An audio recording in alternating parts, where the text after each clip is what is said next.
해당 내용은 사연을 기반으로 하며 신원 보장을 위해 각색됩니다. 북한에서 태어나 평양의 특권층으로 살아온 한 남성의 이야기입니다. 아버지는 당 간부였고 어머니는 평양음악무용대학 교수였죠. 일반 북한 주민들과는 완전히 다른 세계에서 자랐습니다. 김일성 종합대학에 진학한 후 그는 점점 의문을 갖기 시작했습니다. 중국 교환학생들과의 대화에서 들은 바깥 세상 이야기, 그리고 아버지가 술에 취해 중얼거리던 충격적인 말들. 이 나라가 정말 좋은 나라라면 왜 사람들이 굶어 죽을까? 의심은 확신으로 변했고 진실을 알고 싶어 하던 그에게 인생을 바꿀 순간이 찾아옵니다. 아버지의 임종 직전, 그는 평생 숨겨왔던 진실을 고백받게 됩니다. 당 간부로 살면서 목격한 참혹한 현실, 그리고 아들만큼은 다른 길을 걸어달라는 간절한 유언. 이 순간부터 그의 운명이 완전히 바뀝니다. 목숨을 걸고 두만강을 건너고 중국에서 숨어 지내며 마침내 한국 대사관으로 뛰어들어가는 절체절명의 순간까지. 과연 그는 어떻게 이 모든 역경을 뚫고 자유를 쟁취했을까요? 저는 김민호라고 합니다. 올해 35살이고 지금은 서울에서 살고 있습니다. 하지만 제가 태어나고 자란 곳은 평양이었죠. 아버지는 당 간부였고 어머니는 평양음악무용대학에서 성악을 가르치셨습니다. 민호야, 너는 우리나라에서 가장 행복한 아이란다. 어머니가 자주 하시던 말씀이었습니다. 실제로 저희 집에는 다른 집에 없는 것들이 많았어요. 냉장고도 있었고 컬러 텔레비전도 있었습니다. 겨울에도 따뜻한 물이 나왔고 쌀밥을 매일 먹을 수 있었죠. 평양 시내 중심가에 있는 고급 아파트에 살았는데 엘리베이터까지 있었습니다. 친구들이 저희 집에 오면 항상 부러워했어요. 우와, 민호 집은 정말 대단해. 우리 집도 이랬으면 좋겠다. 하지만 저는 어렸을 때부터 뭔가 이상하다는 생각을 했습니다. 학교에서 배우는 것과 집에서 보고 듣는 것이 달랐거든요. 아버지는 가끔 술을 드시고 나서 이런 말씀을 하셨습니다. 이 나라가 정말 좋은 나라라면 왜 사람들이 굶어 죽을까? 그런 말씀을 들을 때마다 가슴이 답답했습니다. 밖에서는 절대 할 수 없는 이야기였으니까요. 특히 아버지가 출장에서 돌아오시면 표정이 어두워지곤 했어요. 오늘 함경도에서 온 보고서를 봤는데 상황이 심각하더라. 사람들이 나무 껍질을 삶아서 먹고 있어. 어머니는 그런 아버지를 걱정스럽게 바라보셨습니다.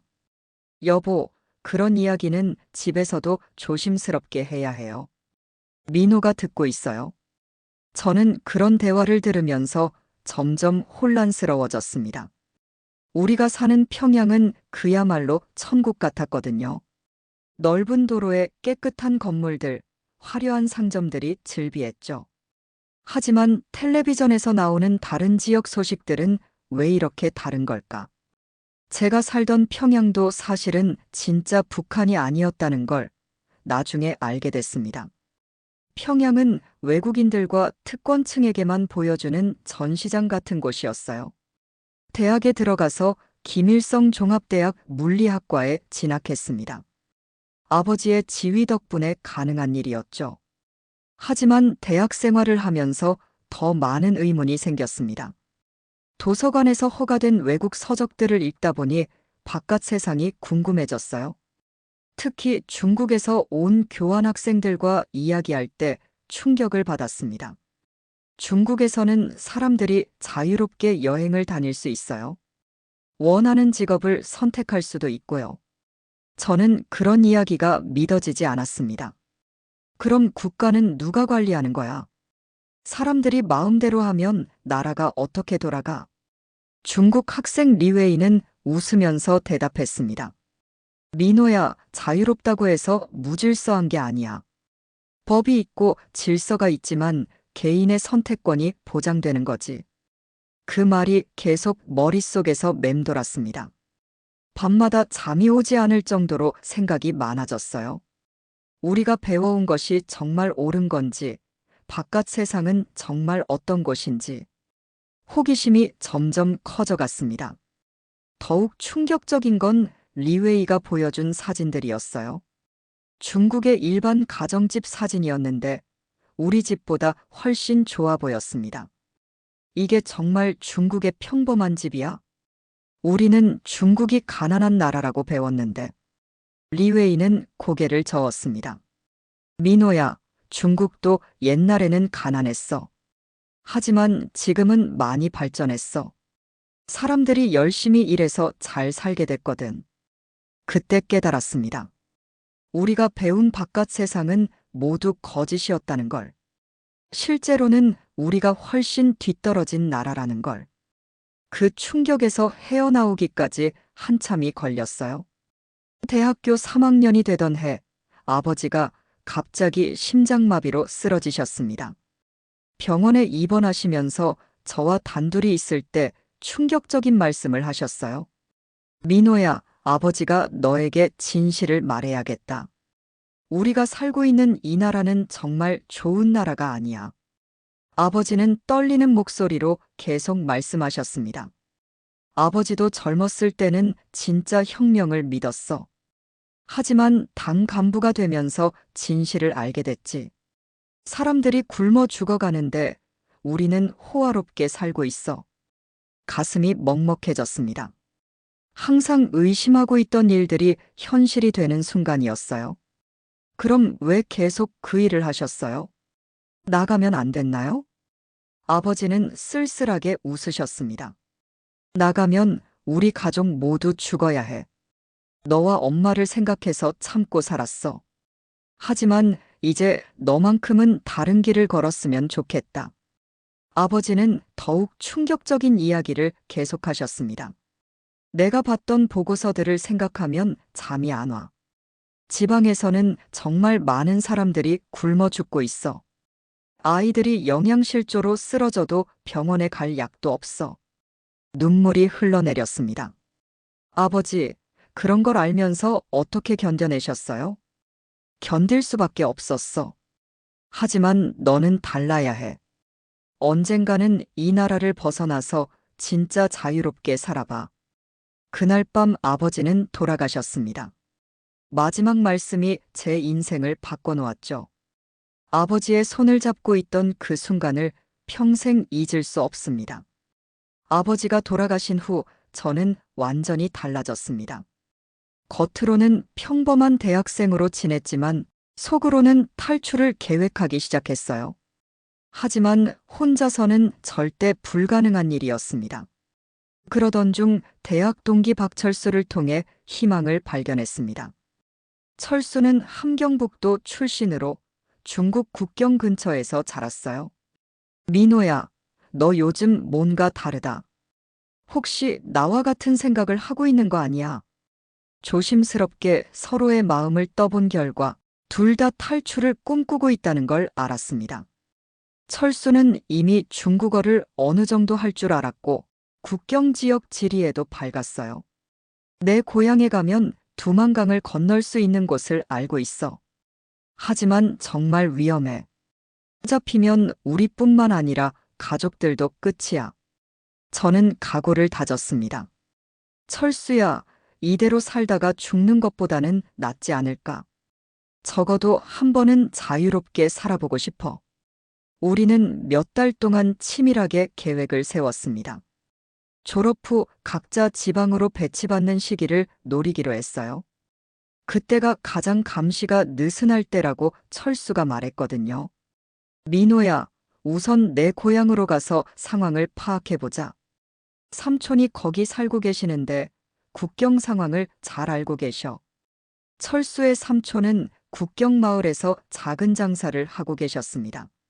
합법적인 장사는 아니었지만 생계를 위해 어쩔 수 없다고 하시더군요. 그런 분이 우리를 도와주실 수 있을 거라고 철수는 확신했어요. 매일 밤 기숙사에서 둘이 만나서 계획을 세웠습니다. 어떤 경로로 갈 것인지, 무엇을 준비해야 할지. 한 번 시작하면 돌이킬 수 없다는 걸 알고 있었거든요. 탈출을 결심했지만 가장 힘든 건 어머니를 두고 가야 한다는 것이었습니다. 어머니는 아버지가 돌아가신 후 많이 쇠약해지셨어요. 하지만 여전히 저를 위해 최선을 다하고 계셨죠. 민호야, 졸업하면 평양에서 좋은 직장 구해줄게. 아버지 인맥이 아직 남아 있어. 그런 어머니를 보면서 가슴이 찢어질 것 같았습니다. 하지만 아버지의 마지막 말씀을 잊을 수가 없었어요. 결국 출발 전날 밤 어머니에게 모든 걸 털어놓았습니다. 엄마, 저 이 나라를 떠나려고 해요. 더 이상 여기서 살 수가 없어요. 어머니는 한참 동안 말씀이 없으셨습니다. 그러다가 갑자기 제 손을 잡으시더군요. 민호야, 엄마도 사실 그런 날이 올 줄 알았어. 너는 어렸을 때부터 남달랐거든. 눈물을 흘리시면서 계속 말씀하셨습니다. 아버지도 마지막에 그런 말씀하셨지. 너만큼은 자유롭게 살았으면 좋겠다고. 가거라, 민호야. 엄마는 괜찮아. 어머니는 방 안쪽 장롱에서 무언가를 꺼내 오셨어요. 작은 보따리였는데 안에는 금반지와 달러가 들어 있었습니다. 이거라도 가져가거라. 아버지가 만약을 위해 숨겨놓으신 거야. 어머니의 마지막 포옹이 아직도 생생합니다. 민호야, 살아서 다시 만나자.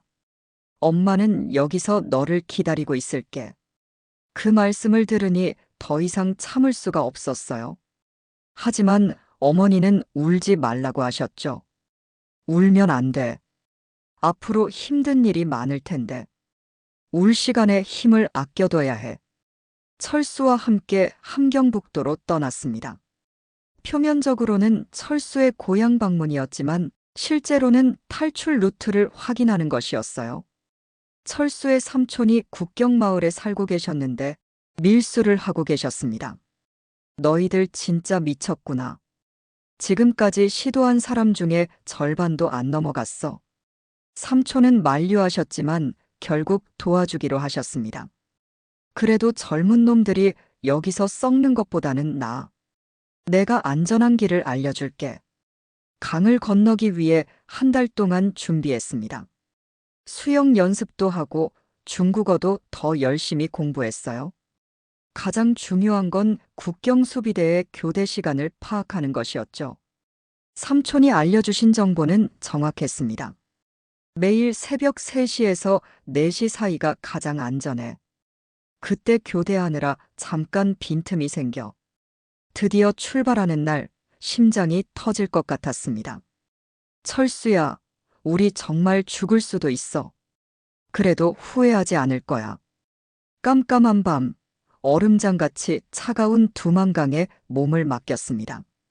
물살이 생각보다 세서 떠내려갈 뻔했어요. 철수가 제 팔을 붙잡고 놓지 않았습니다. 갑자기 뒤에서 총소리가 들렸습니다.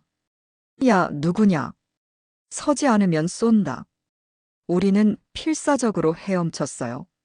총알이 물 위를 스쳐 지나갔지만 멈출 수 없었습니다. 죽음보다 무서운 건 다시 잡혀가는 것이었으니까요.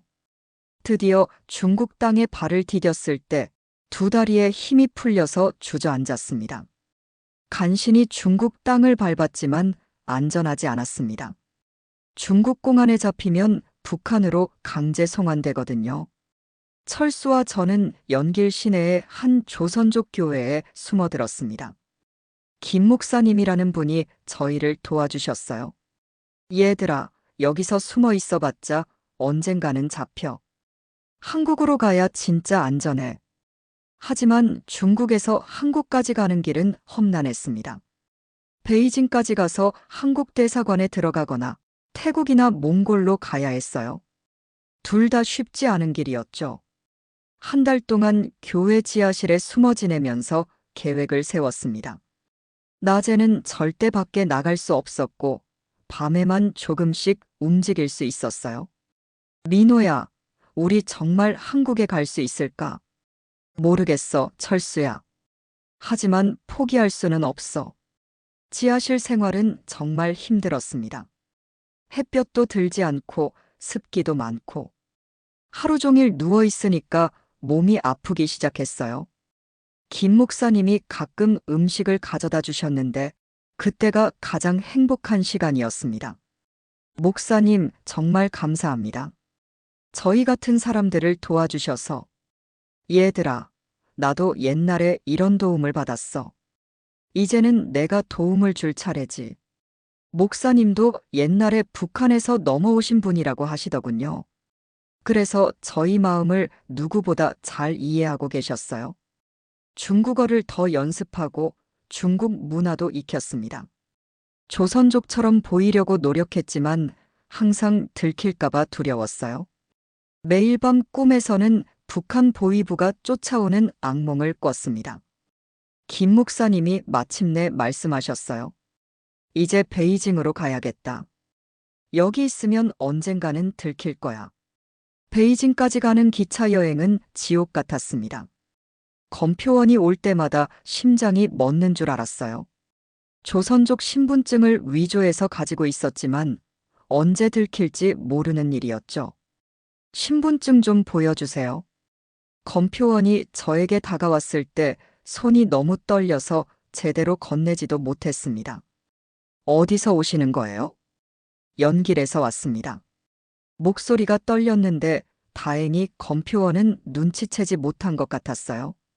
베이징에서 뭐 하실 거예요? 친척 만나러 갑니다. 다행히 무사히 통과했지만 그 순간을 잊을 수가 없어요. 베이징에 도착해서 한국 대사관 주변을 며칠 동안 돌아다녔습니다. 하지만 경비가 너무 삼엄해서 들어갈 엄두가 나지 않았어요. 철수야, 이렇게 하다가는 영영 못 들어가겠어. 경비가 너무 많아. 우리는 며칠 동안 대사관 주변을 맴돌면서 기회를 엿봤습니다. 하지만 중국 공안들이 24시간 지키고 있었어요. 조금이라도 수상하면 잡아갈 것 같았습니다. 그러던 중 다른 탈북자를 만났어요. 대사관 근처 공원에서 우연히 마주친 건데 서로 알아봤습니다. 혹시 북한에서 오신 분이세요? 그 사람도 저희와 같은 처지였어요.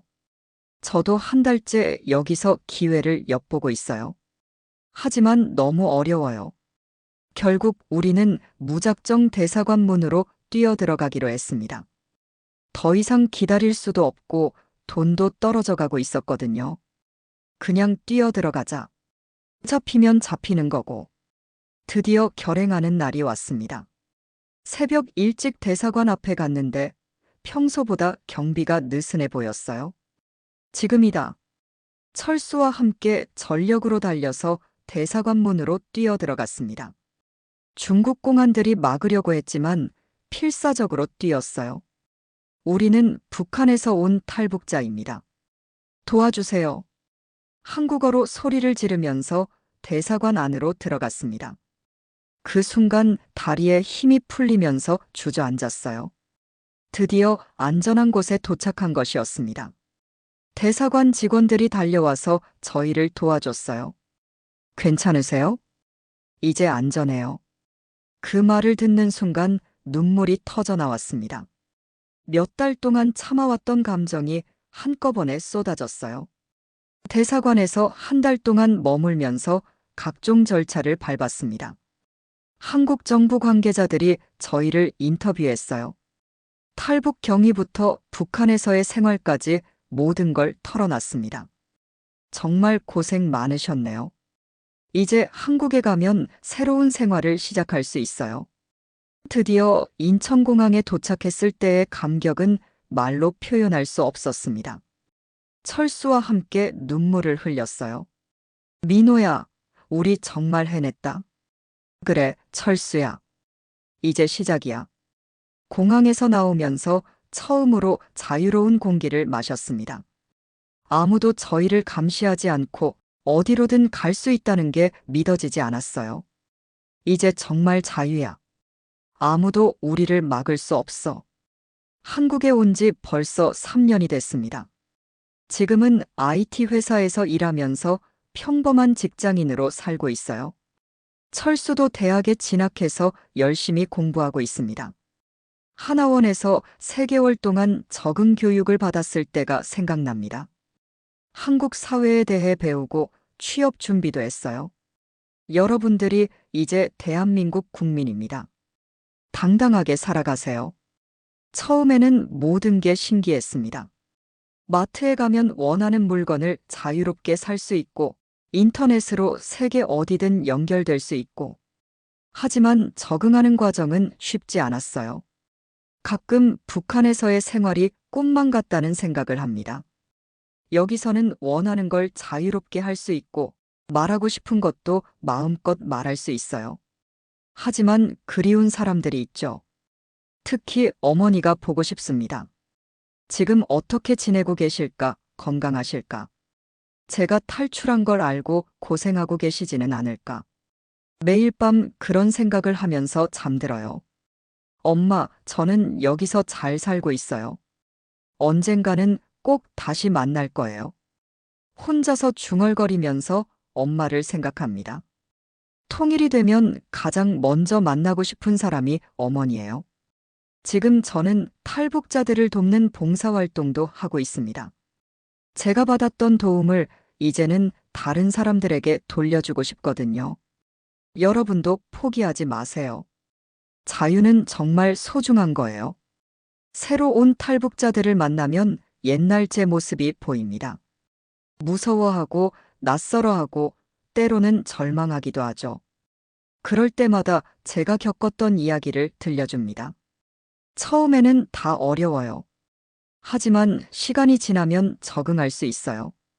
가장 중요한 건 포기하지 않는 거예요. 어떤 분은 가족을 두고 온 죄책감에 힘들어 하시더군요. 그런 분들에게는 제 경험을 나눠드려요. 저도 어머니를 두고 왔어요. 지금도 매일 보고 싶어요. 하지만 여기서 잘 살아야 가족도 안심하실 거예요. 자유롭게 살 수 있다는 것이 얼마나 큰 축복인지 매일 느끼고 있습니다. 아침에 일어나서 하고 싶은 일을 선택할 수 있고 가고 싶은 곳에 갈 수 있어요. 누구의 허락도 받을 필요가 없죠. 가끔 꿈에서 어머니를 만납니다. 민호야, 잘 지내고 있지? 엄마는 괜찮으니까 걱정하지 마. 꿈에서 깨면 베개가 눈물로 젖어 있어요. 비록 그리운 사람들과 떨어져 있지만 언젠가는 다시 만날 수 있을 거라고 믿어요. 그때까지 저는 여기서 열심히 살아가겠습니다. 아버지가 꿈꾸셨던 자유로운 삶을 살면서 어머니가 자랑스러워하실 아들이 되겠습니다. 이것이 제가 북한에서 탈출해서 한국에 정착하기까지의 이야기입니다. 지금도 북한에는 자유를 꿈꾸는 많은 사람들이 있을 거예요. 그분들에게도 언젠가는 기회가 올 거라고 믿습니다. 이 이야기가 마음에 드신다면 구독과 좋아요 부탁드립니다. 여러분의 관심이 더 많은 사연을 나눌 수 있는 힘이 됩니다. 다음에도 공감되는 이야기로 찾아뵙겠습니다. 감사합니다.